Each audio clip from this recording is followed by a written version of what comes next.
Rand tears a page from Judge Janine's playbook and unleashes it on the Senate floor by US4Trump.com. There is no question that Senator Rand Paul is like a pit bull on the Senate floor. He does not disappoint this time either. Tenacious, unafraid, and mincing no words, Paul shuts Sanders down in an amazing shutdown.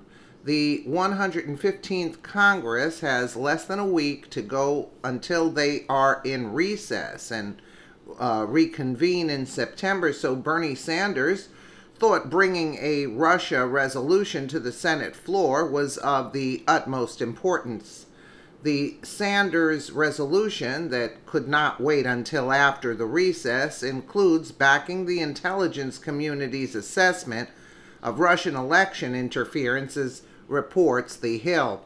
Bernie's resolution also demands that President Trump speak with special counsel Robert Mueller.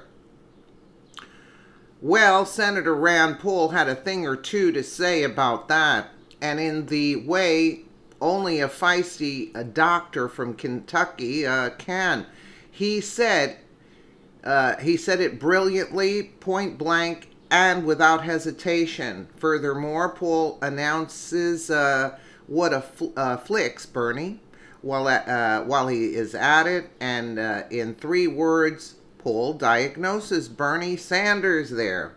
The Kentucky senator says Trump derangement syndrome has officially come to the Senate. Senator Paul continues, the hatred for the president is so intense that partisans would rather risk war than give diplomacy a chance. Rand said in no uncertain terms. He then wants to know why senators would want to cut off relations with Russia, specifically citing historical context with Gorbachev and Reagan, also with Kennedy, with Khrushchev, and how important it is to have open communication and not cut off diplomacy. Rand was against adding more sanctions and cutting off talks with Russia. Then he points out the ludicrousness of calling the president treasonous. He says, and anyone who talks to the Russians has committed treason? For goodness sakes. We have the former head of the CIA, John Brennan, gallivanting across the TV, now being paid for his opinion to call the president treasonous, he rails. Then, insistently, Rand says, this has got to stop. This is crazy hatred of the president. This is crazy partisanship that is driving this. Needless to say, Rand Paul was successful in blocking the Sanders resolution. Watch as Rand Paul says the magic 3 words, Trump derangement syndrome, on the Senate floor. He's absolutely correct. Trump derangement syndrome has officially come to the Senate. The hatred for the president is so intense that partisans would rather risk war than give diplomacy a chance. Does anybody remember that Ronald Reagan sat down with Gorbachev and we lessened the nuclear tensions? We need to still have those openings. Nobody is saying or excusing Russia's meddling in our elections. Absolutely. We should protect the integrity of our elections. But simply bringing the hatred of the president to the Senate floor in order to say, we're done with diplomacy, we're going to add more sanctions and more sanctions. You know what? I would rather that we still have open channels of discussion with the Russians. Kennedy, at the height of the Cold War, had a direct line to Khrushchev, and it may have prevented the end of the world. Should we be so crazy about partisanship that we now say, we don't want to talk to the Russians, we're not going to have relations with the Russians? We should stand firm and say, stay the hell out of our elections, but we should not stick our head in the ground and say we're not going to talk to them. I would like to see the Russians leave Ukraine. I think we could do it through diplomacy. We're not going to have it if we don't talk to them.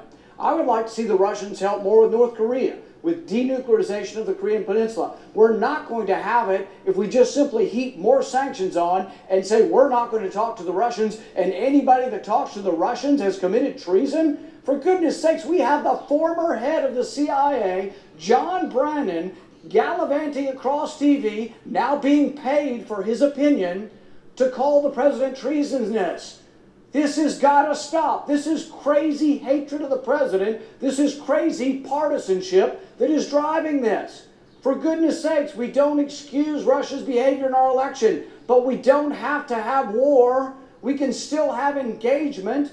We have engaged Russia throughout 70 years while also acknowledging the imperfections of their system, the parts of their system that we vehemently disagree with, the lack of freedom, the lack of human rights, and yet we had open channels of negotiation, open channels of communication. So I could not object more strongly to this, Mr. President. I object. Mr. President? He's absolutely correct. But you see, the deep state wants war. And to get rid of a lot of people. It's not only on the other side of it would happen over here too. I mean, it's crazy. It's crazy. And thank the Lord that we have Rand Paul here telling it like it is and stopping the madness. And meanwhile, Brennan has security clearance till this day. I mean, how could that be? It is mind-boggling. Who's supposed to withdraw Brennan's security clearance? That has been, like a shocker to this day. For Brennan to have security clearance, that man is a danger to the country, yet they're pointing to Russia. We have the infiltrators right in our country. And Russia is just looking back and saying, wow, what a mess the U.S. is. Really, what a mess. I'm more than sure Putin feels sorry for us at this point because we can't get a grip of the nation, because Obama has destroyed it to the level that you can't put the pieces together correctly. And the deep state runs deep. And Attorney General Sessions, for allowing all of this to take place, for recusing himself under a false law, and not unrecusing himself. I mean, really? Come on. Enough is enough. I don't know when Trump is going to just flip the switch on these people, these traitorous people, because we've had enough at this point. Let me know what you guys think in the comments below. And again, thank you so much for watching.